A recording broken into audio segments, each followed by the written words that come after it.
Buenos días a todos. Voy a ir esperando que llegue la gente, pero en el tiempo avanzamos. A ver, este es el puntero, ya. Bueno, entonces vamos a hablar sobre la situación de resistencia transmitida en el mundo y en Chile.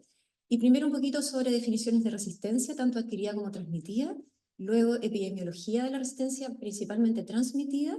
Y luego vamos a hablar más detalles sobre el proyecto de investigación donde pudimos estudiar la prevalencia de resistencia transmitida en nuestro país. Entonces, ¿qué es lo que es la resistencia? La resistencia, ¿no es cierto?, es la disminución parcial o total de la susceptibilidad a los antirretrovirales por la presencia de mutaciones en el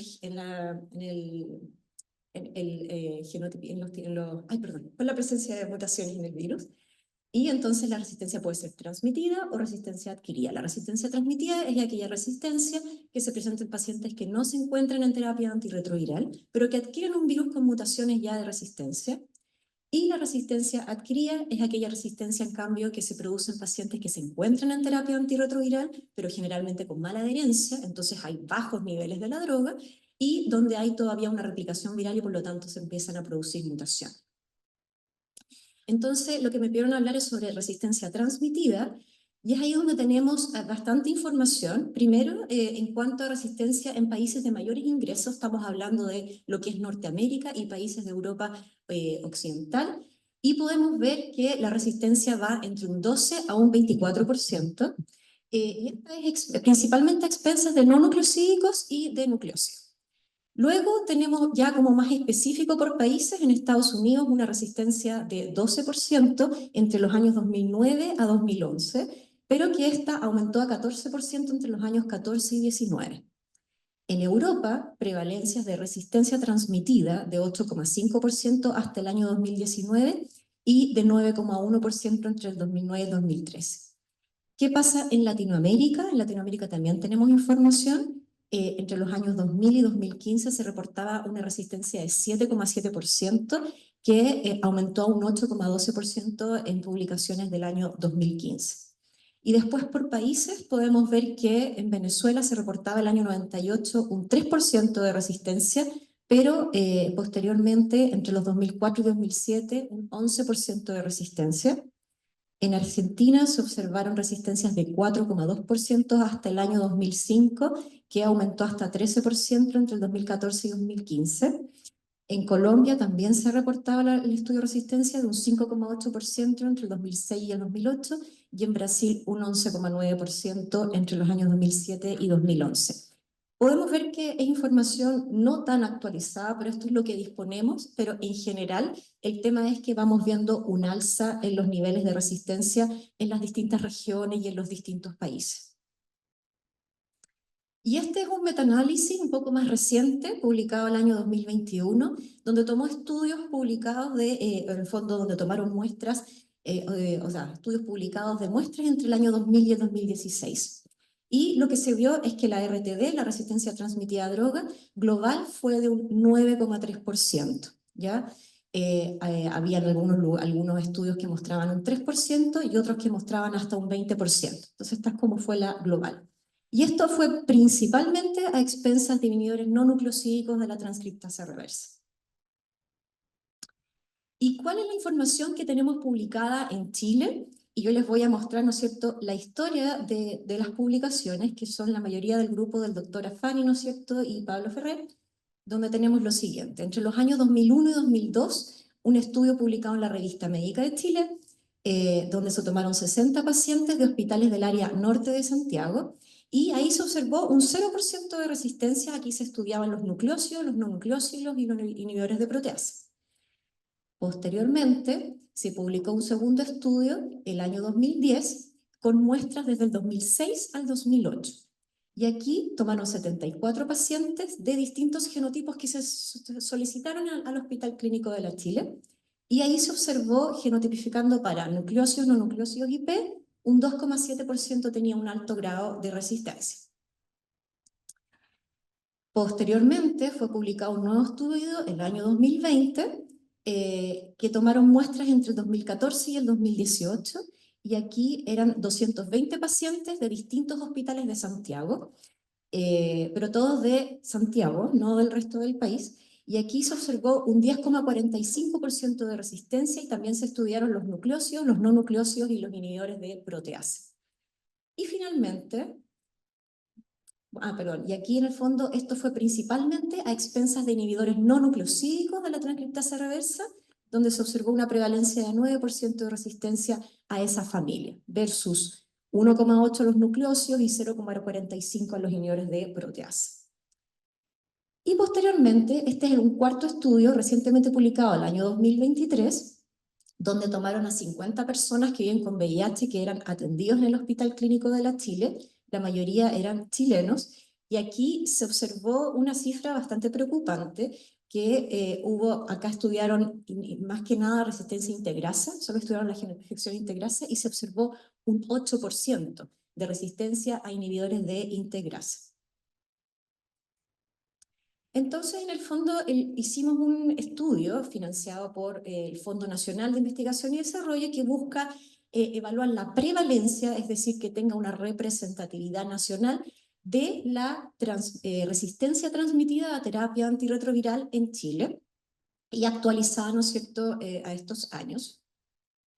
Y la pregunta del estudio fue evaluar justamente la prevalencia de resistencia transmitida, de ahora en adelante RTD, y también cuál es el protocolo clínico más apropiado que debería implementar el sistema de salud para la indicación de terapia de primera línea. ¿Cuáles son las terapias que vamos a indicar en base a nuestras resistencias? Y si es necesario hacer estudios de genotipificación a pacientes vírgenes a terapia. Entonces, el objetivo general era la prevalencia y la pertinencia de incorporar la geno, pero también hicimos algunos objetivos específicos como evaluar la prevalencia, pero también porcentaje por familias de la RTD, determinar el RTD diferenciándolo por regiones, macrozonas y presunto lugar de adquisición, principalmente país, considerando que cuando postulamos este estudio teníamos un 40% de migrantes tomado de data prepandemia, que eso fue cambiando y les voy a mostrar. Determinar los factores epidemiológicos asociados a presentar RTD y poder elaborar un protocolo clínico de los algoritmos de mejor terapia y necesidad o no de género. Entonces, este constituyó un estudio observacional donde se reclutó población chilena presuntamente infectada en Chile, presuntamente, porque uno no puede asegurarlo, pero es lo que el paciente al menos piensa y dice, y población migrante presuntamente infectada en su país de origen, de manera de poder aclarar que esas mutaciones sean de ese país y no que sea un migrante que se infectó en Chile. El total eran 164 participantes de 11 centros del país, y se incluyeron a pacientes mayores de 18 años que tuvieran el diagnóstico del ISP de los últimos 12 meses y que no hubieran usado terapia previa ni PrEP. Y se excluyeron los pacientes que tenían cargas virales menos de 1000 copias por en fondo, de dificultades técnicas de poder amplificar. Estos son los centros incluidos: el Hospital de Arica, de Iquique, de Antofagasta, el Carlos Van Buren representando a la quinta región, la Reduce Christus, el Sótero, el Barros Luco y el San Juan, estos 4 representando a Metropolitana, el Guillermo Grant y las Higueras, y el Hospital de Puerto Montt. Y el tamaño muestral se consideró para estimar prevalencia, con fórmulas de prevalencia, y se seleccionaron los centros de atención de regiones que tenían tasas acumuladas de VIH más altas desde el inicio de la epidemia, y también las regiones que presentaron alto número de nuevos casos de VIH, que fueron determinados por el informe del ISP del 2019 y el 21. ¿Ya? Y después, como les digo, vino la pandemia y hubo algunos cambios epidemiológicos. Entonces se realizó test de genotipificación para los genes de transcriptasa, proteasa y también de integrasa. Se tomaban las muestras en cualquier unidad de toma de muestras de la UC de las regiones que les comenté. Se procesaban las muestras en el laboratorio de infectología y virología molecular y se hacía una PCR anidada con posterior secuenciación de sangre. Y entonces identificábamos las mutaciones asociadas a resistencia a través de la base HIV Drug Resistance Database y la Universidad de Stanford analizadas. Los pacientes se reclutaron entre febrero del 2023 y junio del 2024. Invitamos a 190 participantes, algunos excluidos, porque no cumplían criterios, y finalmente quedaron 168 participantes, que fue un poquito más de lo estimado como tamaño muestral que necesitaban. Los ingresados todos cumplían criterios de inclusión y exclusión, y fíjense que el 89% de los ingresados fueron chilenos.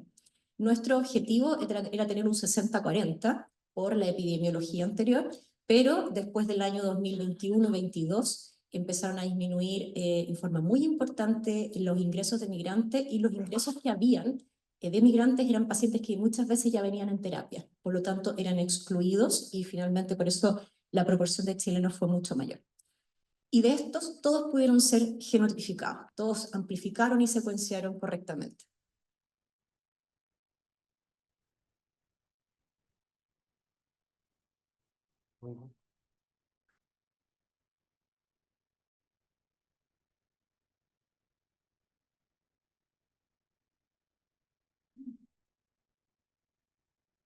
Entonces, las características un poco de los pacientes tenían un promedio de 36 años, la mayoría era de sexo masculino y de identidad de género masculino, el 89% chilenos, y de los migrantes habían el 61% venezolanos, 22% colombianos y 16% de Bolivia. 10% fueron de la macrozona norte, 71% de la centro y 18% de la sur, y el comportamiento homo o bisexual un 73%, y la ruta de infección fue sexual prácticamente en la mayoría. Y los meses desde que se infectaba presuntamente el paciente y se hacía el diagnóstico fueron de 11 meses. Esa es la mediana de CD4, 377, y las cargas virales, y los que tenían más de 100.000 copias era la mitad. La etapa CDC, etapa A, fue el 70%. Los días desde la fecha del diagnóstico y el test de la genotipificación fue de 45 días, y todas, como les digo, todas genotipificadas. Posterior al test de genotipificación, el tratante iniciaba la terapia que correspondía, ¿no es cierto? Y les cuento que el 90,5% de los pacientes iniciaron 2 nucleósidos más una integrasa. Uno se pregunta cuánto tiempo el paciente llevaba con la infección, y aquí de los que conocían cuándo se infectaron fue un 85% de la muestra, que es bastante bueno, y de ellos el 62,3% había sido el último año. Eso lo destaco porque en el fondo cuanto más precoz o más reciente es la infección, más probabilidad de encontrar mutaciones de resistencia. Entonces, los resultados son los siguientes. Tenemos un 68% de los pacientes que tienen, que son subtipo VIH-B, ¿ok? Y el resto, casi todo el resto, BF. Muy poquito porcentaje de C y AG.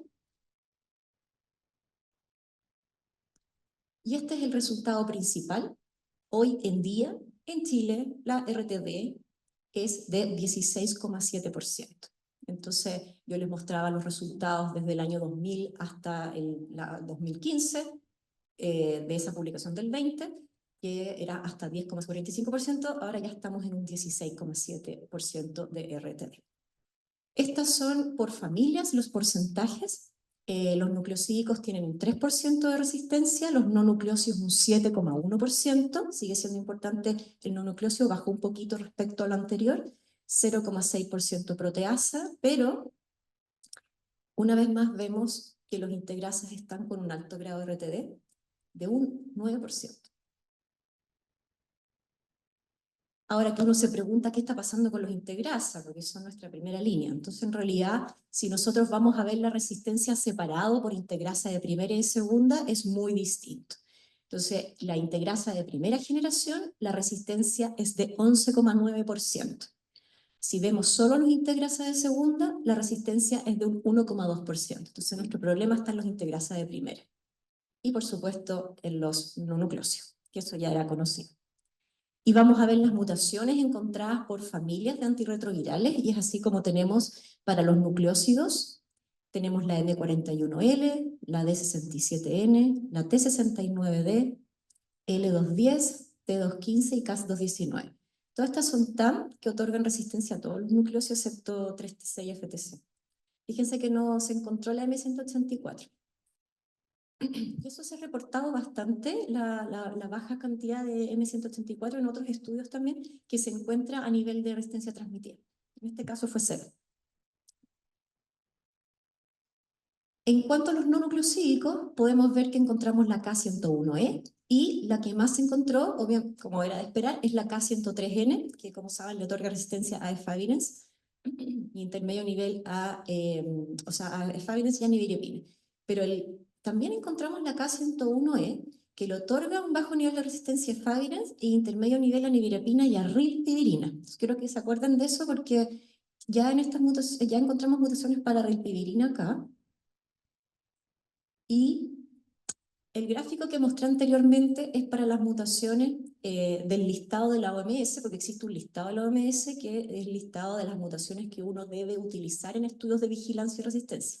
Sin embargo, hay otras mutaciones que no están en el listado de la OMS y por eso no las incluimos en los porcentajes, pero que pueden ser de importancia y por eso se las quise mostrar acá. La B106 y la B108 y son mutaciones que asociadas a otras mutaciones otorgarían resistencia a doravirina. No por sí sola, así que en el fondo no sería un problema la doravirina, pero es algo que tenemos que estar atentos a futuro. La E138A otorga resistencia a rilpivirina, ¿ya? Y tuvimos el 28% de las mutaciones acá en el fondo para rilpivirina. Y también tuvimos la K238, que otorga resistencia a efavirenz y nevirapina, resistencia real, digamos, no acompañada de otras mutaciones, y esta no está en el listado de la OMS, y la B179D. Entonces, si nosotros sumáramos, en el fondo, las mutaciones de resistencia encontradas fuera del listado OMS, que es la E138A, más la K101E que les expliqué antes que sí está en el listado, nos da que la resistencia a rilpivirina a nivel basal nacional es 6,5%. ¿Ya? Entonces ese dato también es importante porque cuando probablemente ya no vamos a estar iniciando rilpivirina, pero qué va a pasar con los posibles switch futuros de cabo-rilpi, donde sí hay algún grado de resistencia basal. Y luego tenemos las mutaciones asociadas a integrasa, y aquí podemos ver que tenemos la E92G, que otorga resistencia intermedia a ELVI y bajo a RALTE, T97A, E138A, la G140S, y fíjense que encontramos la Q148, que esta es una mutación de alto nivel que genera alto grado de resistencia a RALTE y a ELVI, y también intermedia a DOLU, VICTE y CAO. Pero esto fue en un bajo porcentaje. Y después encontramos la E157Q, potencial resistencia a RALTE y ELVI, y la que más encontramos fue la G163, tanto K como R. Esta fue la mayoría, que otorgan resistencia a ELVI-tegravir y RALTE-tegravir. Y esto solamente para mostrarles la distribución. En el fondo esto va del norte a sur, de norte a sur. Y lo que podemos ver es que la K103L, aquí de los no nucleósidos, estaba distribuida como similar en todo el país. Que la G163, KOR, similar, distribuida en todo el país. Pero las amarillitas pintadas son las que nos otorgan mayor, en el fondo, miedo, que son la Q148K. Se encontró una en Iquique y una en región metropolitana. Y mostrarles que del total de los pacientes resistentes, un 18% eran resistentes a 2 familias, y del total de participantes, si lo vemos del total de participantes, el 3% era resistente a 2 familias. Y luego, como yo les decía, también queríamos evaluar si hay factores epidemiológicos asociados a la resistencia. ¿Será que del país, la región, algún factor propio, sexo, edad, influye en la presencia de RTD? No. No encontramos ningún factor en el análisis bivariado: edad, sexo, identidad de género, población chileno migrante, nacionalidad, pertenencia a pueblo originario, embarazo, presencia de retroviral agudo, ruta de adquisición, número de parejas sexuales o categoría de infección, o sea, antes de un año o menos de un año. No encontramos ninguna diferencia significativa. Cuando uno no encuentra diferencia significativa en el bivariado, no debería ser estudio multivariado, que es la regresión logística. Igual lo hicimos y tampoco encontramos diferencia. Había varios de los que están acá han escuchado esta presentación antes, y en unos análisis previos habíamos visto que en la zona norte, las regiones de Arica y Iquique, tenían más resistencia en forma significativa que las otras regiones. Pero después hicimos un reanálisis, incluyó el multivariado, y ahí en el fondo se eliminó esa significancia. Así que en resumen tampoco observamos diferencias por región. Entonces, las conclusiones. Respecto a este estudio en particular, bueno, estamos viendo un aumento en el porcentaje de RTD respecto al históricamente reportado. Las principales familias afectadas son los no nucleosídicos y los integrasas, pero principalmente de primera generación, y no se observan diferencias estadísticamente significativas en los distintos factores epidemiológicos para presentar resistencia transmitida. Entonces, en base a estos resultados, es súper importante que nos cuestionemos cuáles son las terapias que debemos indicar de primera línea. Y en ese sentido, definitivamente, debemos indicar terapias que tengan alta barrera genética y que tengan baja y que exista baja RTD.